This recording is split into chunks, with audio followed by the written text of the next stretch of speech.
あ、びっくりしましたね。こんなんあるんやって。ね、安い上に味めちゃくちゃ美味しいし。フライとハンバーグ、とんかつ。安いですね。これは生姜焼き弁当って言われる。これが450円、税込み495円ですね。500円切っちゃう。ありえない、普通に。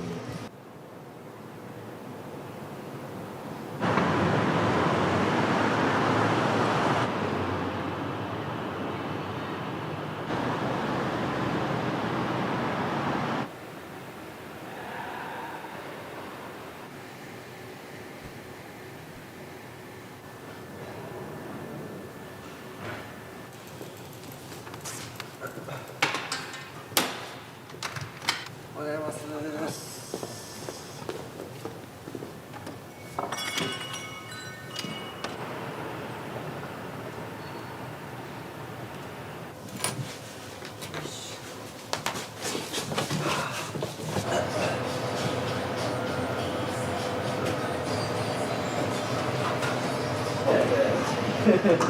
それは無理重いから。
一番最初はその居酒屋をされてたということですか。ああ、そうですね。はい。2代目かっちゃんっていう居酒屋をまだまだっていうか今も営業はしてます。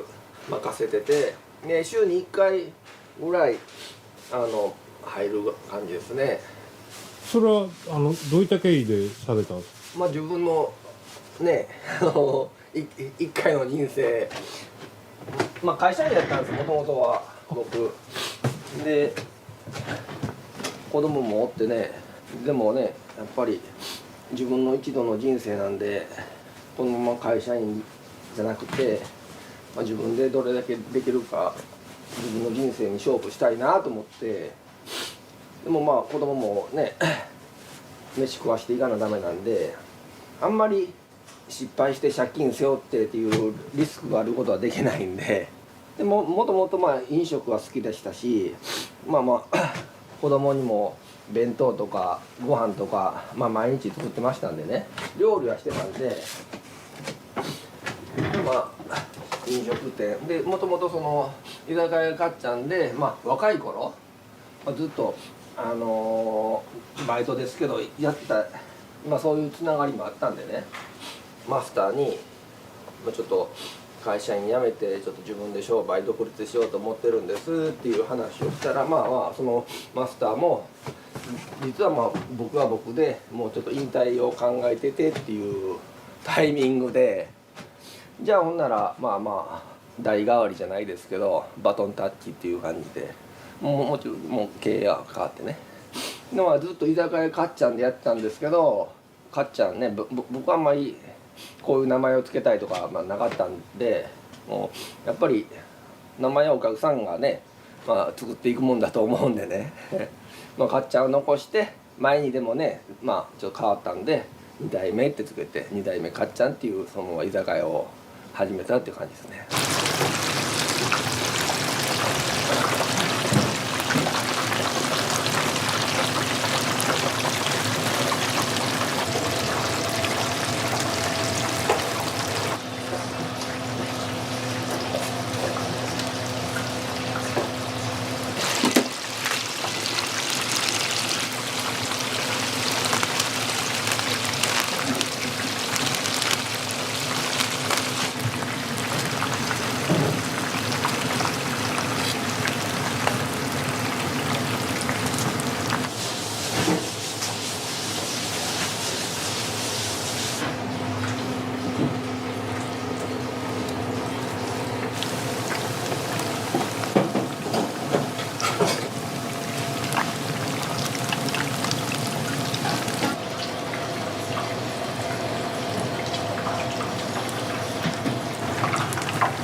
あったらいいですよね。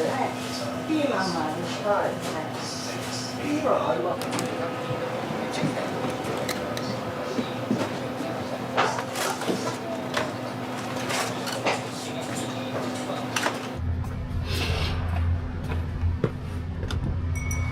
はい、いらっしゃいませ。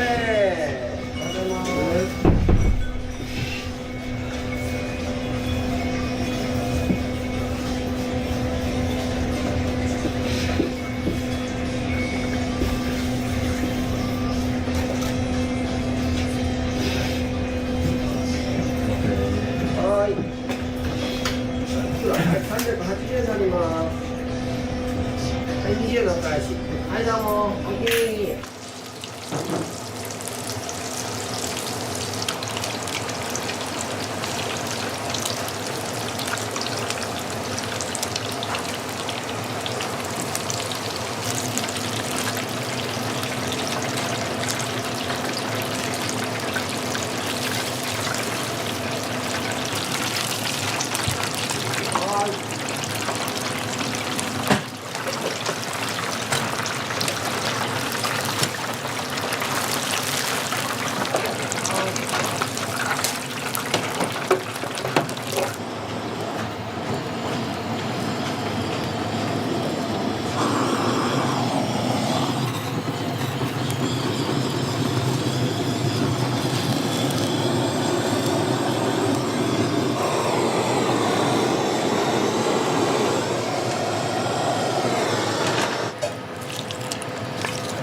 買いに行くの。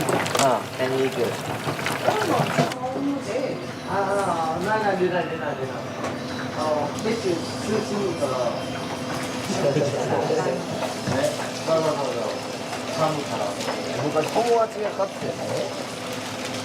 ほんなら。もうそれ聞いてもうちょっとめっちゃ高くて、もうそれもうわーと思って。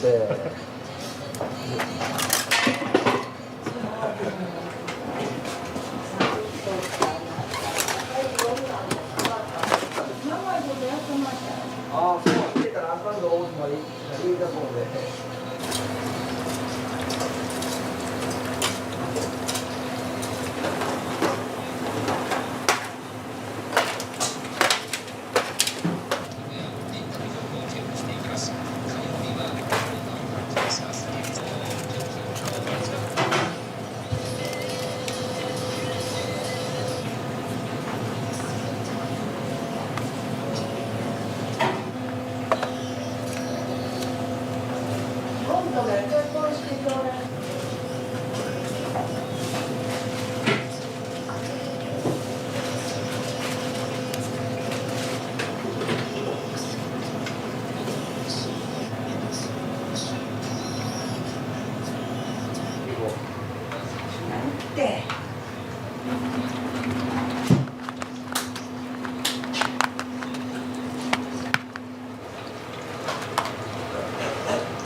させんございます。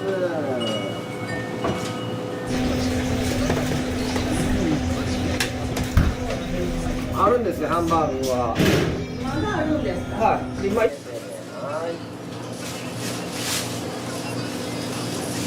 どうも。開いてますね。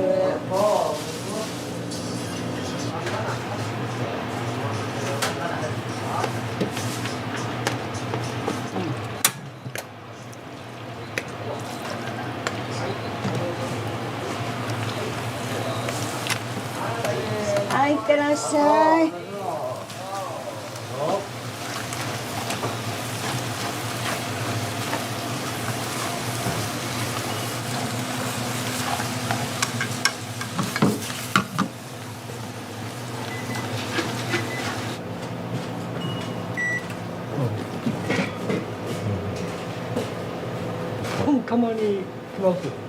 まあもうその日の気分やからね。今日はちなみに何をされたんですか？エビフライとハンバーグととんかつ。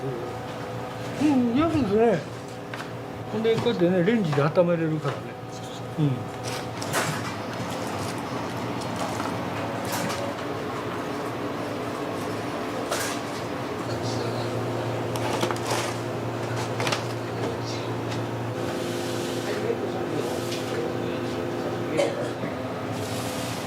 これは230円。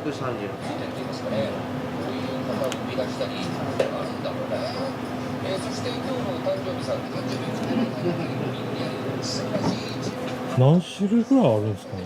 30以上はありますね。まあ、数えてはないんですけど、来られた方も結構迷われますもんね。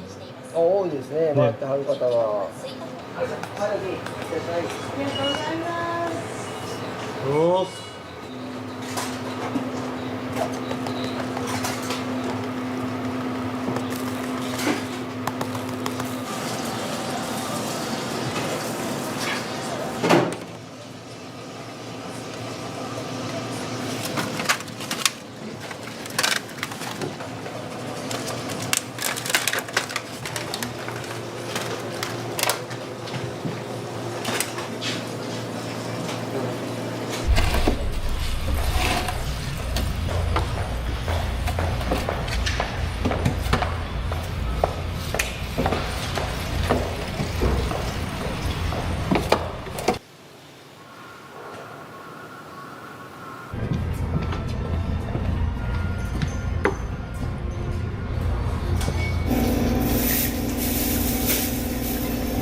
去年の12月の途中ぐらいからちょくちょく来るようになりましたでまず安いっていうのとその安い上に味めちゃくちゃ美味しいし普通にお腹いっぱいになれるので学生の身としてはありがたいなと思って今日なんかチーズカツと牛肉コロッケ弁当となんか唐揚げショー、ちょっと唐揚げ気になってたんでちょっと買ってみようかな多分ちょくちょく売り切れてていつも行く時売り切れてたから今日売ってたので買っちゃおうと思って受験生なんですよもう今もテストを。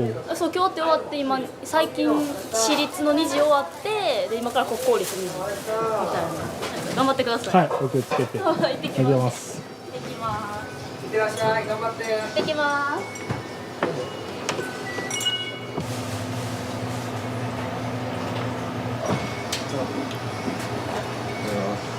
いつも言うの見ろ見ろ。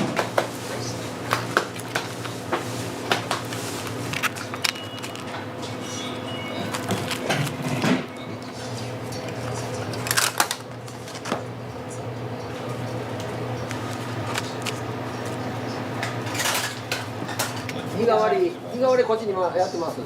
あ、やってます。宮根さんと。はい、失礼いたします。あ、それ230のやつや。ごめん。 230は店頭ですよ。ごめんごめん。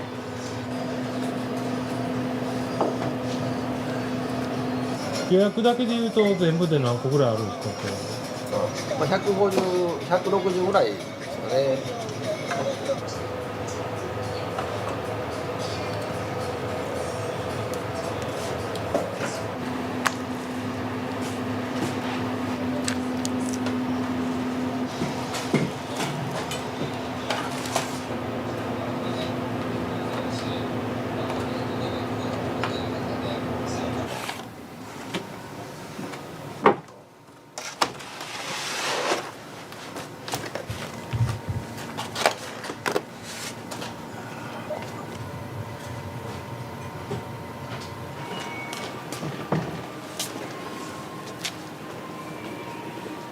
行ってきます。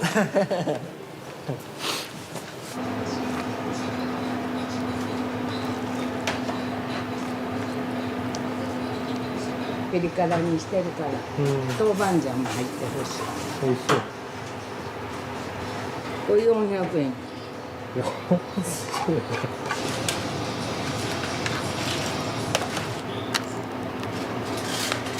それだけの話。行ってきます。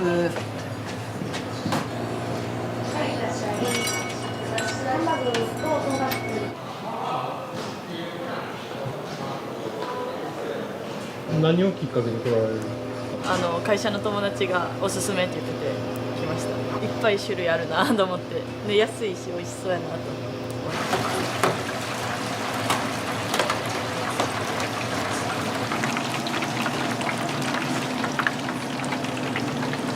3代目かっちゃんは今年で何年目になるんですか？ 8月で6年ですね。今だからもう6年目に入ってて、8月で6年経ちますね。またなんでそれを始めようと思われたんですか？困難の時でも前向きに楽しいことを立ち止まるのが嫌やったんですね。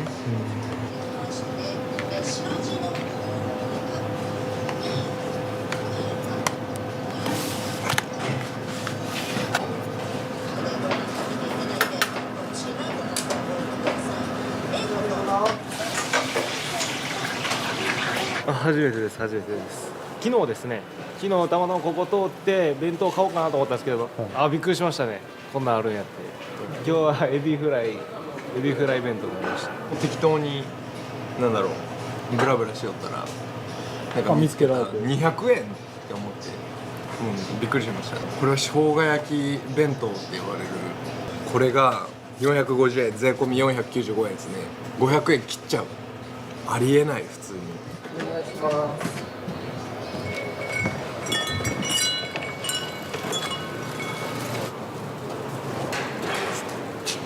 今日は配達も多いんですかね、いつもに比べて。そうですね、多いですね。ありがたいです。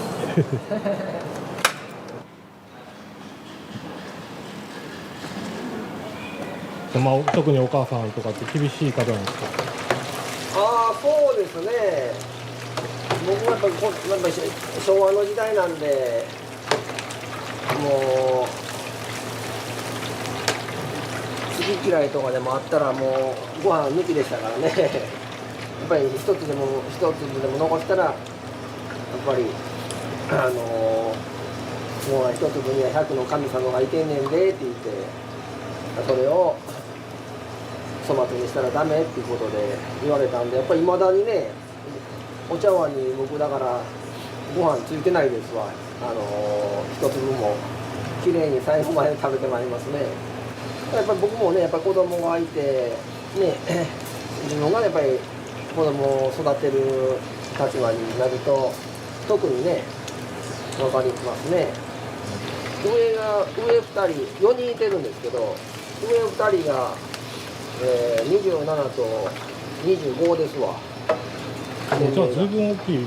はい。で下が3歳と1歳ですわ。開き方が。はい。なんか孫のように可愛いんですわ。最初から料金安いんですか？これでだから勝負ね、言ったらまあ店としてする以上はやっぱり利益ねがかんとダメですし。ね、継続していけるようにしないといけないんで、賞賛があったんでしょうね。アホですわ。はい。それはしんどいはずですわ。はい。もともとはでもお弁当とドリンクもね出してたんで、居酒屋みたいな感じで。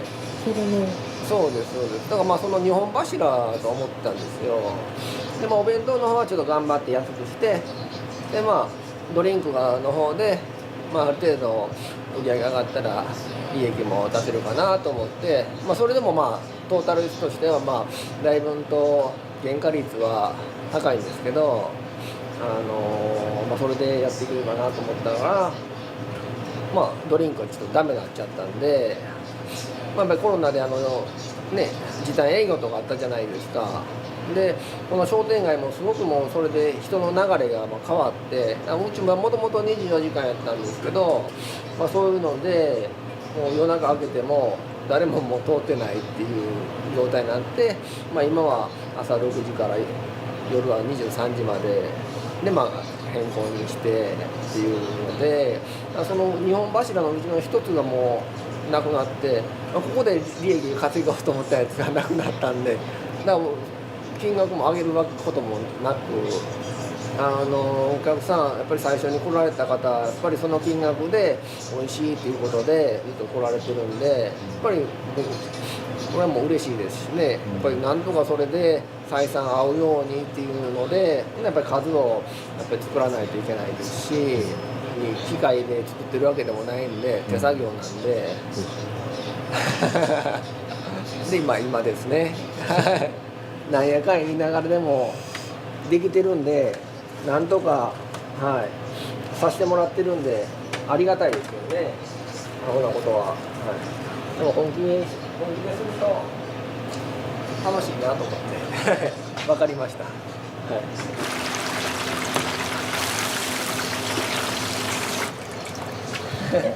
了解了解、大丈夫大丈夫。上の2人は20歳21の時にはできたんで、やっぱり自分の人生の設計として40歳になったら子供はもう20歳になるからでも40から自分の好きなようにっていうことができるなっていうね、子育ても終えてと思ったんですけど、何のねそう思ってたんがまたね45の56からスタートするっていうのが最初はね本当に自分の中でしんどいなっていう部分もあったんですけど、いざやっぱり子供ができて毎日接してると、いやもうよく来てくれた、生まれてきてくれたと、だから本当にね今だから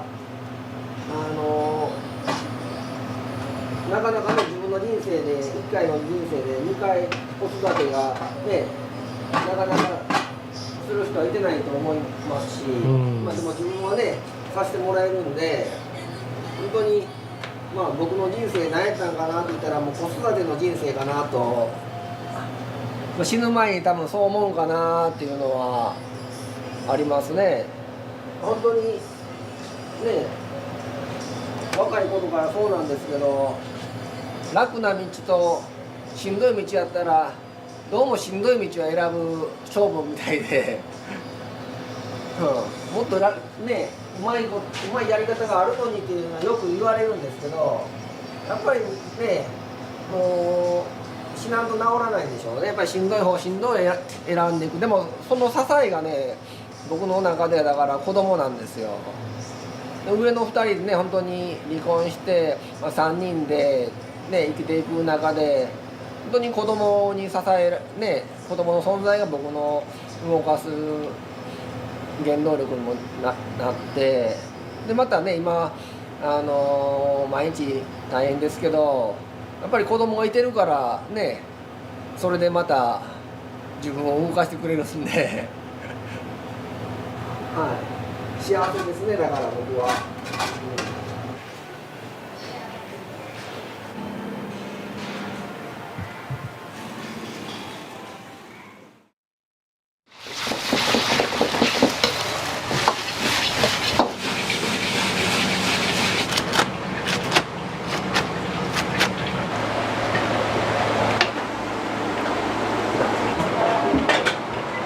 もうこれ最高にうまいからな、ほんまに。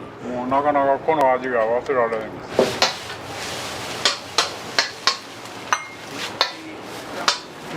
よく飯。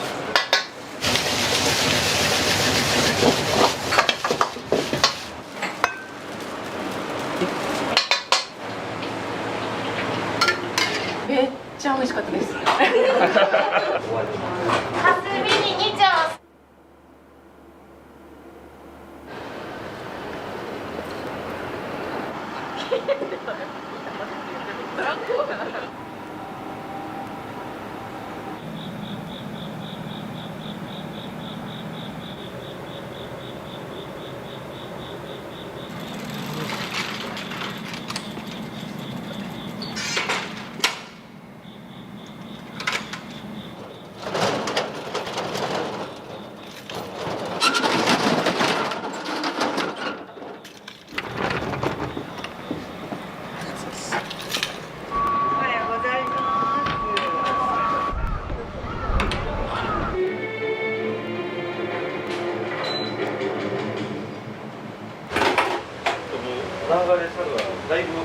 パパパってやっていくと思う。はい。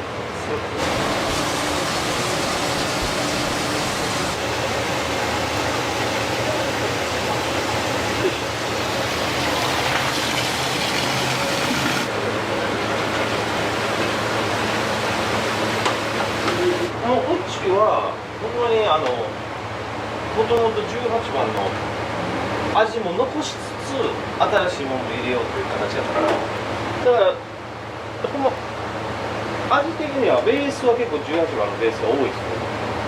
だから朝の朝食なんかもね全部18番の味やし、全く朝のマーケット一緒やから、だからやっぱり来られるお客さんも18番の時のお客さん結構多いから、そこはやっぱねコンセプトとしては合ってたのかなと思いますけど、お客さんもやっぱ喜んでくれるしね、この味残してたら。やっぱりもうこの味はやっぱり遠いとこやったら横浜から来たりしてくれる人も、名古屋とかねから来てくれる人もおったり、この豚汁求めてきたとかでありがとうございますもう嬉しい限りですよね。本当にそういうの言ってくれたらめっちゃ嬉しいですからね。まあもう18番みたいに安くできんですけどね、最強の店だったからね、中華でも。もうお兄さんも完全に薄利多売の店やったって言って。もうそうですよ。ほんまに薄利多売ですよ。その言葉以外なんもないですね。本当に。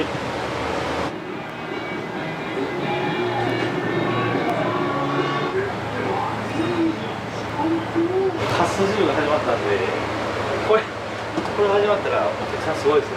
だから朝はもうごった返しまくるんで、多分取れ高は最強にあると思います。はい。約ですけど、180円が200円ぐらい来てるのかな。4時間で。だからほんまに18番のちっちゃい版みたいになってるんですよ。どうしてまたこの場所でされようと思ったんですか？もともと僕があれなんですよ、生まれ育った場所で、もともと地元でやりたかったんですよ、僕。でもう地元でのんびりやろうかなと思ってたら、のんびりできなかったんですよもうほんまに終わる1年前ぐらいから僕言ってたんですよ。もちろんやっぱりもう人でも向こうおらんようになって、人手不足が深刻すぎて、でもう向こう畳むことになったんですけど、もう18番継ぐのもちょっと怖かったです正直。モンスター店をこう継ぐのはちょっとね、僕も多分兄貴も怖かったんですよもう向こうは伊藤がおるからね、100人力っすね。あいつはほんまにめっちゃ動いてくれますから、全然値段とかも出してね、出せるぐらいの美味しさやったけどみたいな言ってくれるんですけど、社長のコンセプトと合わへんようになってきてるって言ったから、それは多分無理やったんちゃうかなと思うんですけどね、僕はほんまに。でも面白かったですけどね、いい経験させてもらったしね、あんだけ毎日があんだけ来るって、もうごく一部の飲食店しかないと思うんですけどね、僕は本当に。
これがね、こんだけ作っとかないとなくなるんですよ、全部。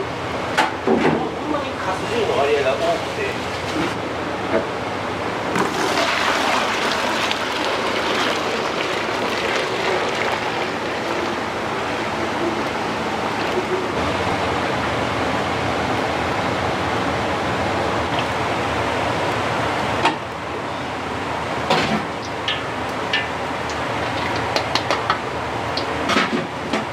かす汁は平日限定やと思っとったんですよ。あ、違う違う、あれね、ちょっと書き方ほんまにミスったんですよ。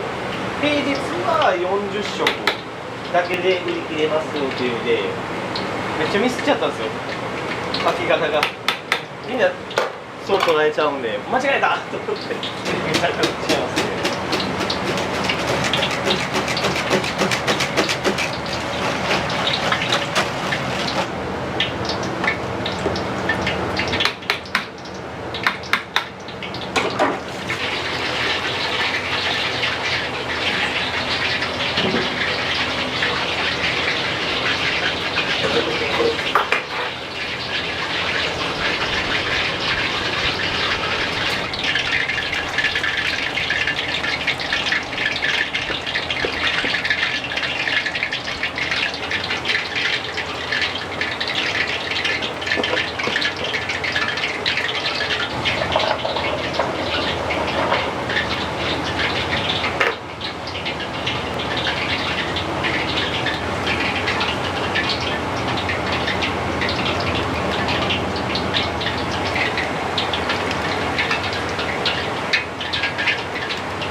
これなんで大きくしてあるんですか？まあやっぱボリューミーですよね。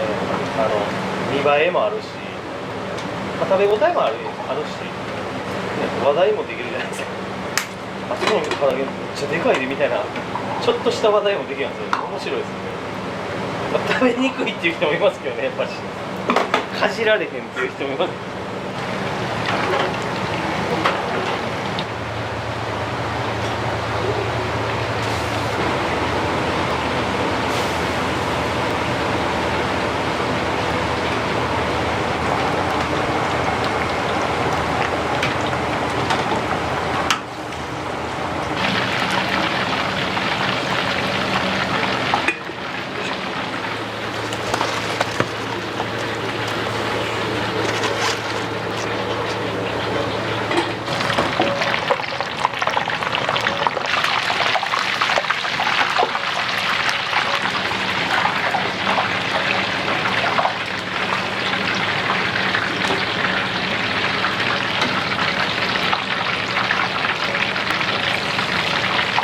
なんでまた朝に営業しようと思いはったんですか？ここですか？はい。朝食のこの豚汁とかカツ汁のこの言うたら朝食のパッケージマーケットが自体が好きやったんで、パッケージがだからもうこのスタイルはこの上新庄でやりたいなみたいな感じで、あんまりこう夜働くの好きじゃないですよ僕。朝の方が好きなんですよ。だから朝早いのが方がいいんで、どっちかというと強いんで。早すぎるんですけど、ね、仕込みがもう夜じゃないですか。そうなんですよ。いやでもこれぐらいでも全然余裕なんで、もう朝めっちゃ強いんで、なんかこうやりたいことやって、でお客さんが美味しいって言ってくれるだけでいいみたいな人間やから、結構単純な人間やから、これも本当マジ多分よそやったら絶対嘘やろとかって、生活もやっていかないのちゃうの。そんなんじゃなくて、ね、お客さんがこの豚汁求めてきてくれるんやったらもうこの味残したいと思うし、やっぱりこの味やって言われるのが一番嬉しいですからね、本当に。美味しいって言ってくれる限りはちょっとやっていって、ね、そこだけをこう楽しみにやろうかなみたいな感じですからね、本当に。だから値上げっていうのはめっちゃ辛いんですよね、正直本当に。僕からか正直やめてほしいですよね、もう苦しいわ。そこだけは苦しいですよね。まあでもできる限りはあんまり上げじゃないですけど。やばいですよね。それがですか。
カスと豚汁合わせて大体そうですね、150から200ぐらいですかね、約。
その奥さんとはまた全然同級生とかなの？あ、全然違います。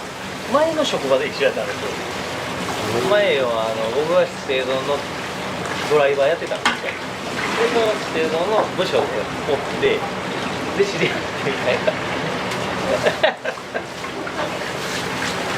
そうです。向こうはね、同級生でしょ。愛とか健太郎は。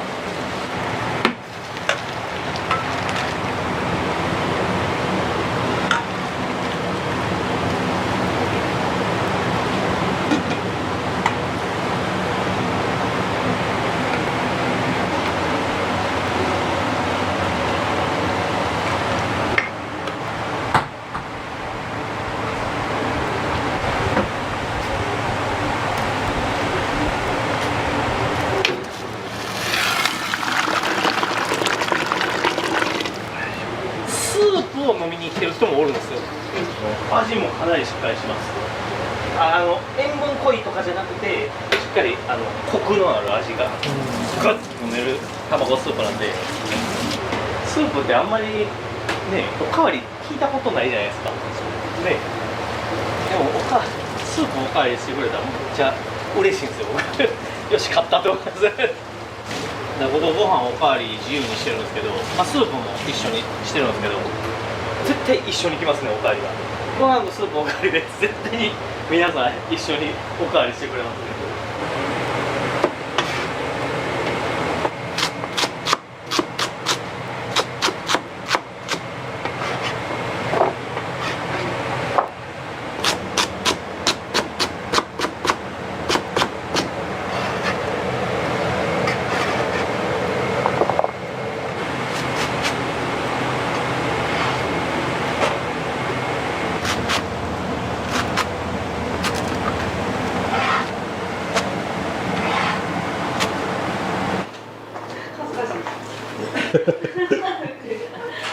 僕の準備体操なんで、これはもう映してくれてもいいんでもうちゃんとストレッチ絶対するんで、僕朝からもう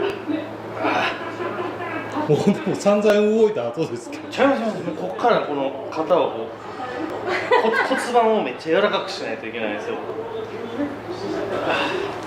こんなん何してるんと思われるけど全然 OK なんでもいつもやってる。そう、いつもやってるから気にならない。全然気になる。おはようございます。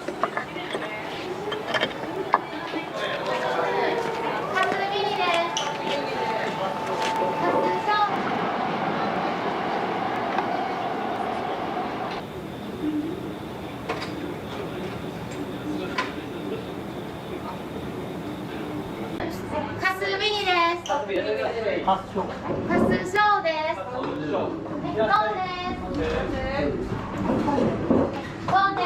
ゴーです。いらっしゃいませ。いらっしゃいませ。混んで、はい、混んで。いらっしゃいませ。いらっしゃいませ。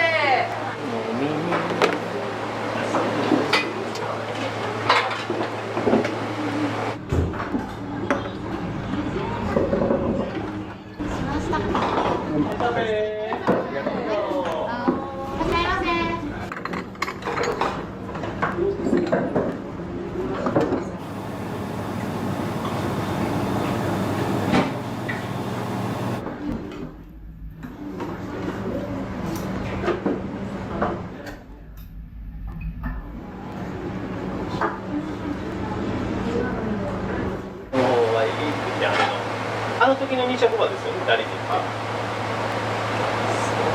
あ、別に。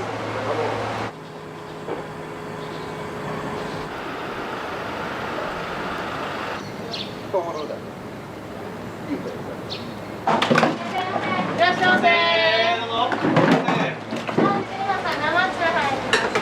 生中。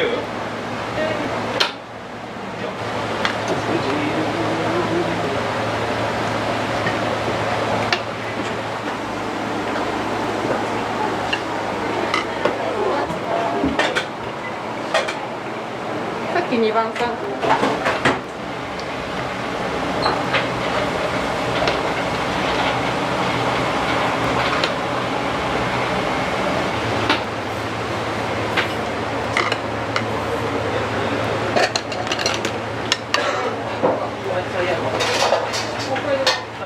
初めて来られたんですか？僕結構何回か45回来てるっすね。かす汁初めて食べました。いかがでした？いやめちゃめちゃ美味しいです。タイで11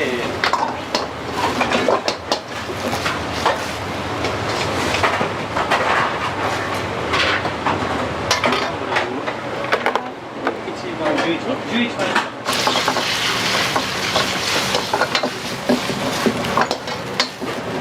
ありがとうございます。どうも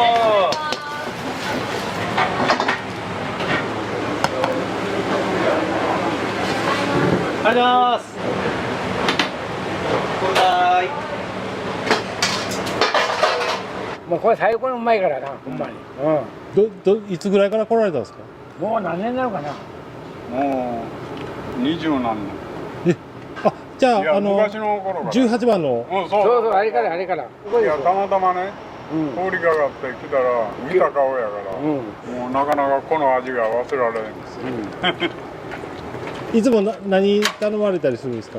大体豚汁とかね、かす汁とか、美味しい全然違う。日曜日絶対来る人日曜日の朝はもう。明日また来るかもしれない。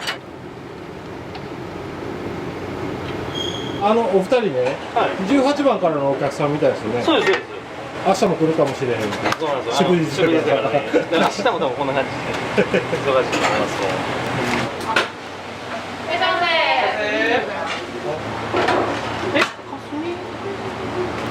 お姉さん、かすみにって言いました。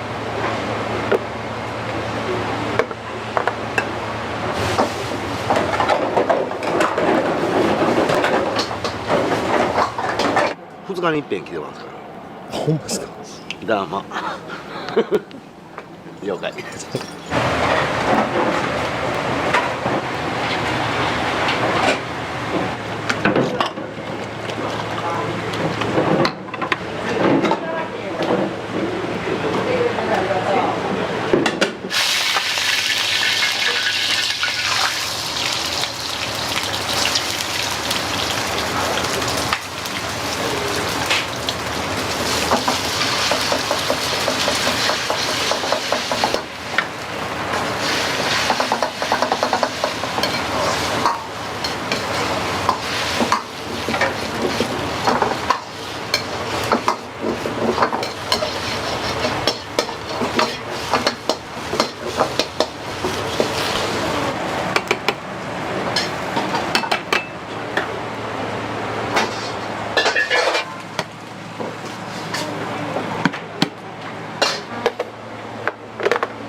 で、お後が2。かすみに2丁、スクランブル2丁です。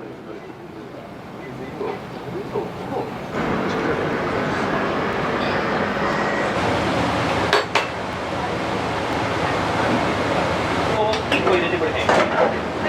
はい。あと1個、普通ご飯。普通ご飯。で、かす。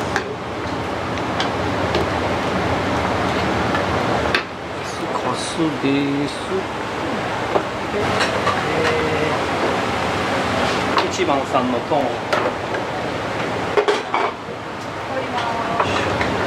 で、かす。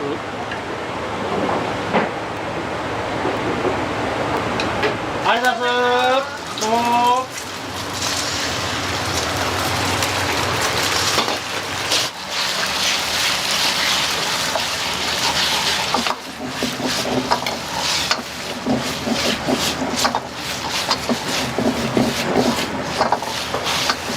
どうもありがとうございます。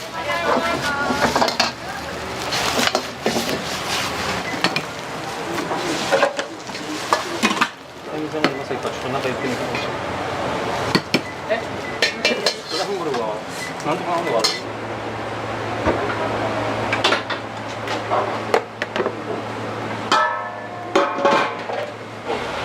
りがとうございます。どうも。もうかす汁が終わった時点で終了。違う。豚汁が生きてるので、豚汁は絶対に売り切れへんようにしてるんですよ。だから10時までは絶対に行くみたいな。かわいい。イエーイ。かわいい。かわいいから。気に入った。バイバイ。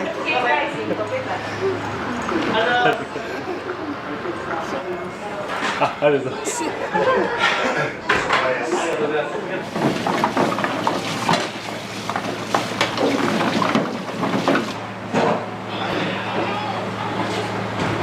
お店のお名前の由来なんですけど由来ですか？なんか結構変わってるじゃないですか。ラオフ園ですか？はい。ラオフってあれなんですよ。中国語でトラっていう意味で、トラが集まるっていう園。僕自体が動物の中でトラの性質が好きなんですよ、めっちゃ。っていうのは群れんと一人でもこうバーンってこうね、一人でめっちゃ行動して立ち向かうじゃないですか、トラって。そういう性質がめっちゃ好きなんですよね。僕群れるのめっちゃ嫌いなんで。看板に2匹の虎が、いいとこ目つけましたね。はい、書いてあって漢字がそこに刻まれてるじゃないですか。いやー、そこが一番重要なとこですね。あれは子供の名前です。2人おって男の子と女の子なんですけど、あの虎の真ん中にヒートポコロって入れてるんですよ。で、あのデザインも娘ちゃんが描いてくれて、で T シャツとか作って、あれ娘のデザインなんですよ、全部。これが娘ちゃんが作った。そうなん、ココちゃんパクです。そうなんですよ。だから無駄なく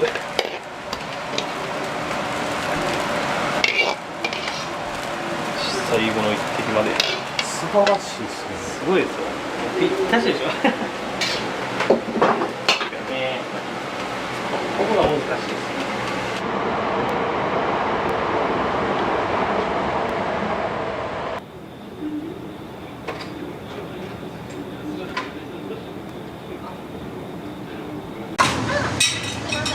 はい、そうだ。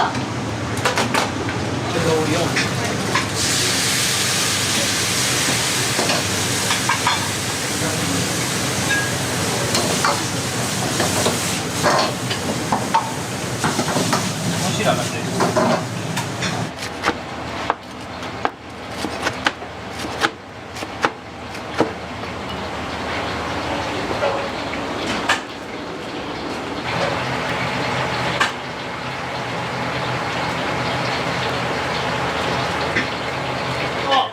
います。すみません。ありがとうございます。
はい、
上半分長い。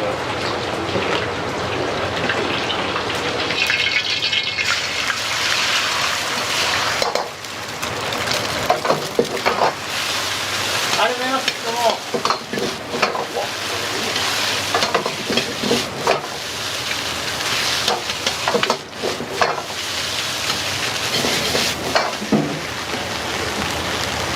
立ち上がります。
皿うどん。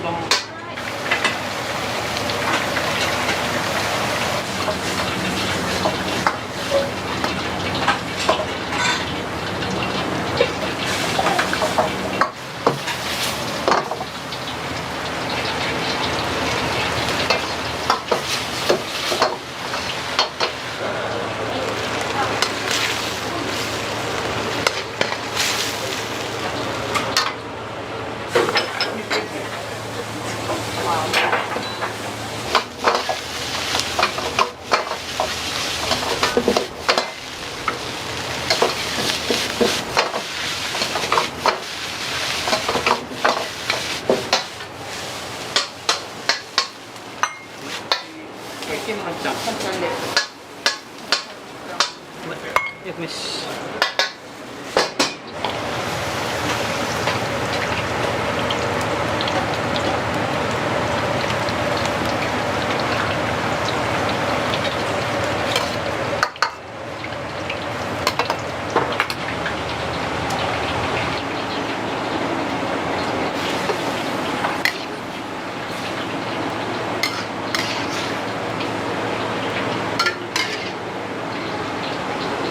五目そば。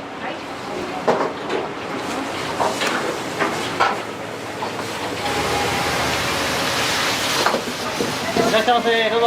4名さん。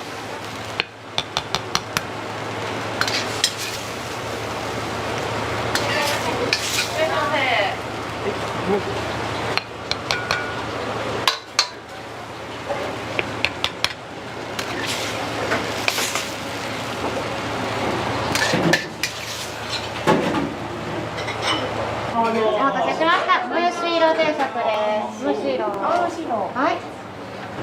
前失礼いたします。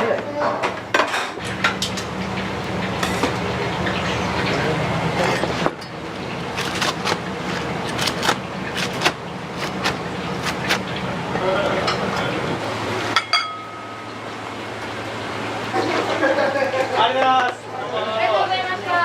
どうぞやりなさい。毎度。降りたら大丈夫です。はい。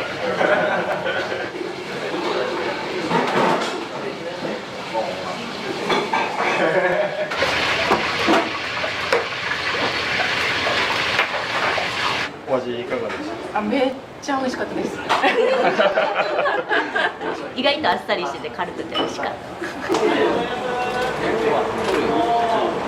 ありがとうございました。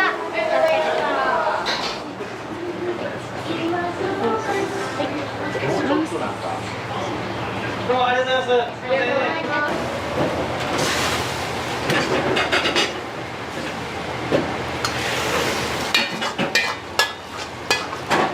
ちゃんぽんで。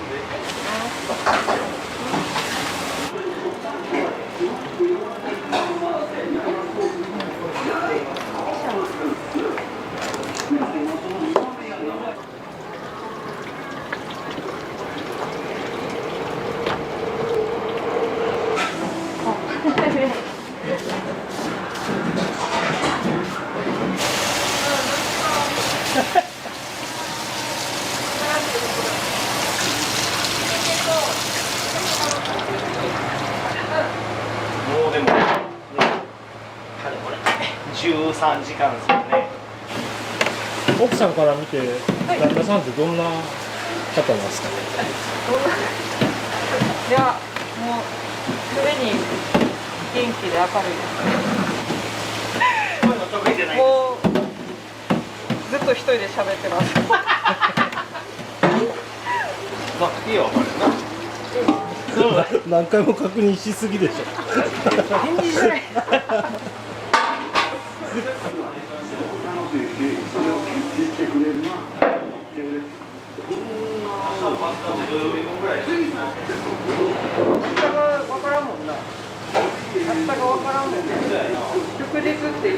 お土産です。ありがとうございます。持って帰ってしっかり食べてください。すいません、ありがとうございました。失礼します。お疲れ様です。ありがとうございました。お気をつけて。ありがとうございます。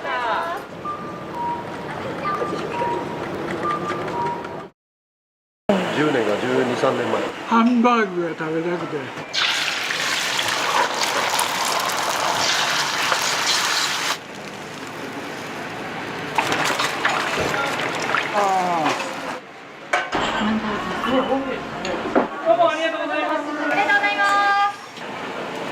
ベースはビーフ、その鶏ガラのブイヨンをベースにしたやつに牛すじを焼いたやつを入れて、豚足を入れて。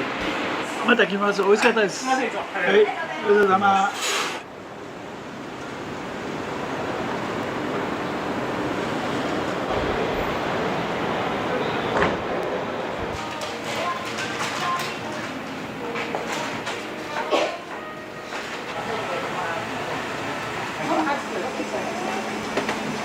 あと任すわって独立されてそっからもう8年ぐらいですね。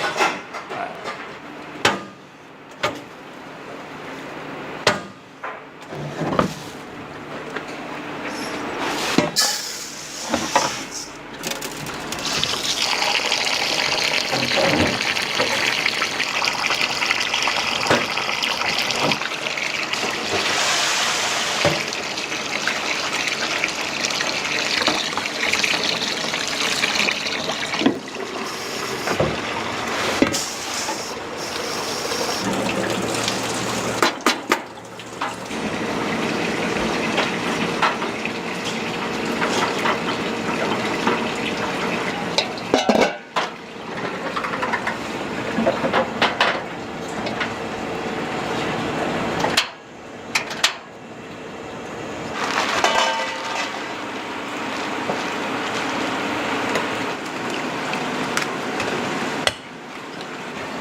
大きさの違うハンバーグがあるので、形を取らない。通常のハンバーグっていうのが 180g で、ハンバーグデラックスランチっていうのがあるんですけど、それは 130g なんで、オーダー取ったらそのためにそのグラムにとって押さえて。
継ぎ足しでやっていくんですけどね、野菜やら何やらいっぱい入ってる状態なんで、これをこしてこして、これがもう1ヶ月前ですかね、完成したドミグラスソースですね。もう何もないさらっとした大元が完成で、お料理用にするのにまたソース出してちょっと味つけて、この2つですね。この2つがもう言ってみたらもうそのまま使える。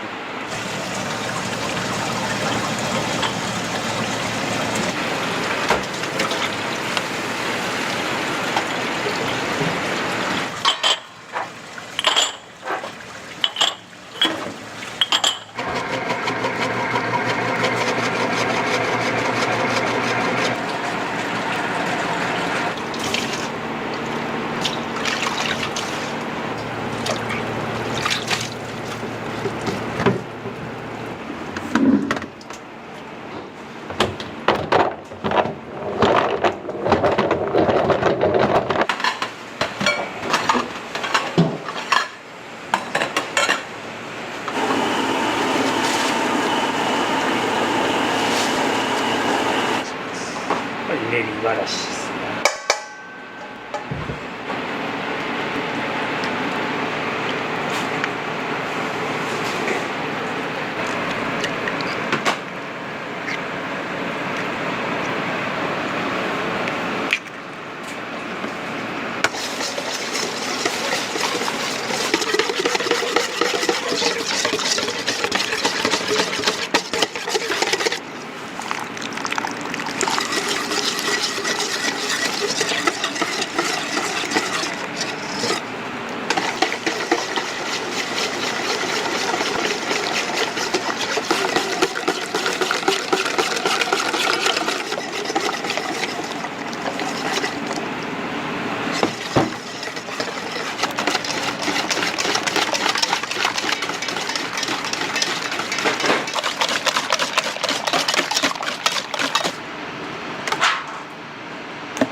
焼いてうまみ閉じ込めたんで、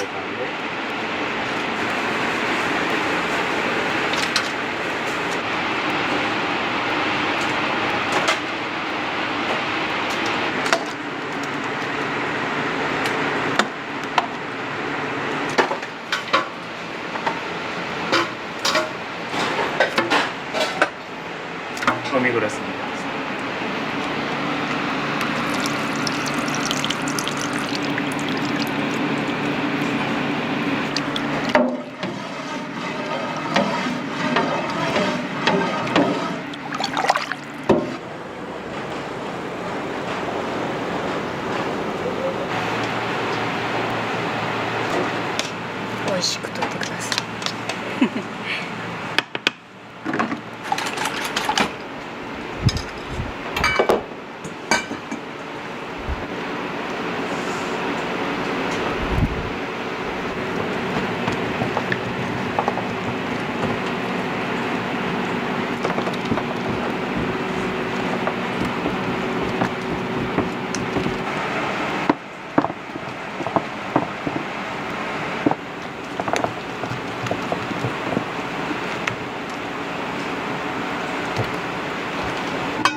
お肉また掃除してこのお肉をオムライスとかナポリタンに使います。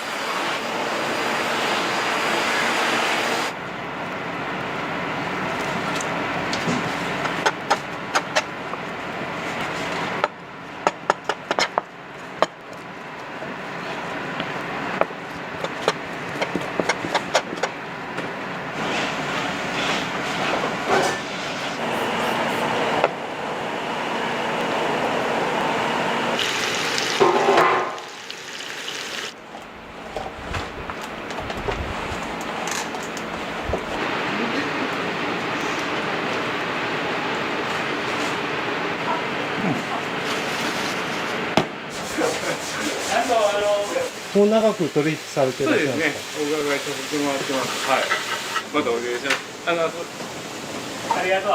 そうねすいません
B弁当これでいい。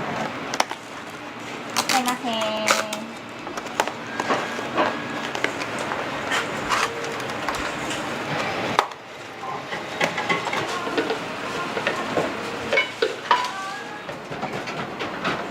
お待たせしました。どうぞ。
結構よく。あ、本当ですか。なんかおすすめのお料理とかって教えてくれる。どれも美味しい。オムライスも美味しいし。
ランチお待たせいたしました。ごめんなさい、前から失礼いたします。ありがとうございます。来る時は週1ぐらい来れるんやけど、ちょっと出張が入ってたんで、ずっと出張先でここのハンバーグが食べたくて2週間ぐらい来たかったんですけど、タイミングが合わなくて来れなかったけど、まあ、念願かないました本当に。また来ます。美味しかったです。はい、お疲れ様。ハ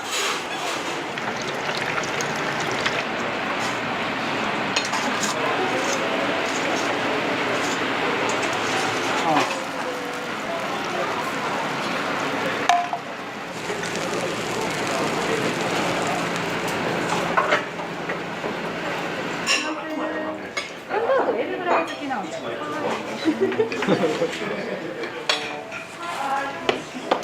たまにお店には来られるんですか？はい、来まして、カレーのファンなんで、カレー率高いです。他のお店と違ったり、気に入られてる味の部分というか。欧風っていうんですけど、味が深いんですよね。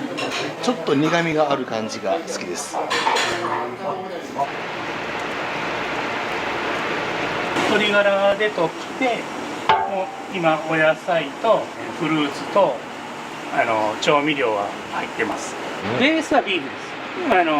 牛すじしか入れてない。これ牛すじだけなんですけど、その鶏ガラのブイヨンをベースにしたやつに牛すじを焼いたやつを入れて、豚足を入れて、また炊いて。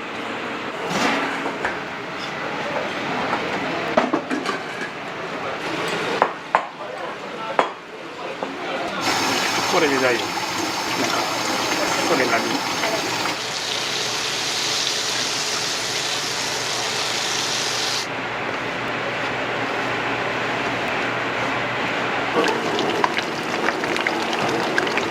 じゃあ盛りますね。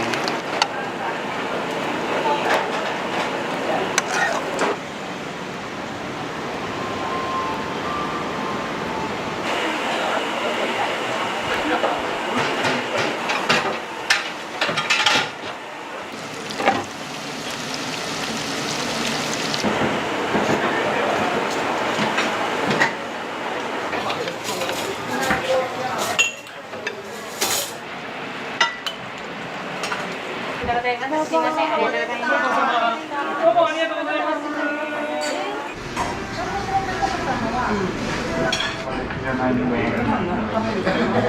卵が開く形になってます。面白い。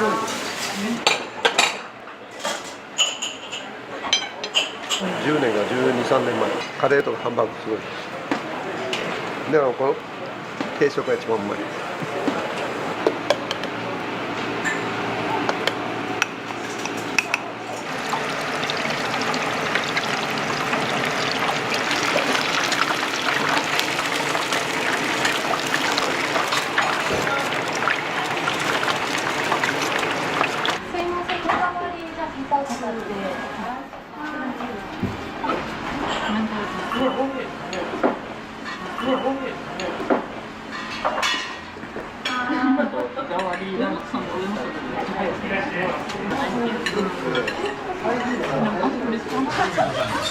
お前いけるやん。い